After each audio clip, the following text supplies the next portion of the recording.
think it's the fellowship, it's the network, it's being able to share the ideas, being able to come together to solve a particular problem.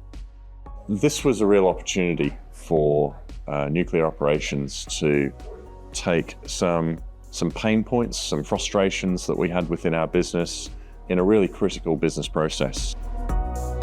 To address the client, we need to be creative and innovative. And what is nice is that by the end of the day, we will have worked on a solution. So it's directly applied knowledge and skills to come to something concrete.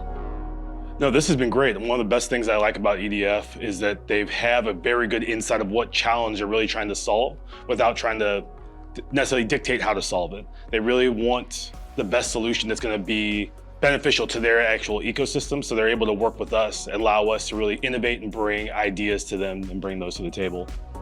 I've not seen anything like it. Getting together the top 1% of Sogeti and compressing something that should be, is it 9 weeks, into 24 hours, and going with the line that nothing is impossible.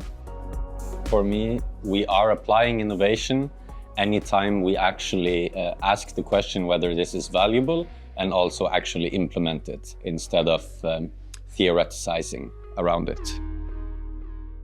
I haven't worked in nuclear before, and this kind of highly packed incubator, it's a good approach, I think, and to have the team and the client as active as they are, it's the greatest thing ever.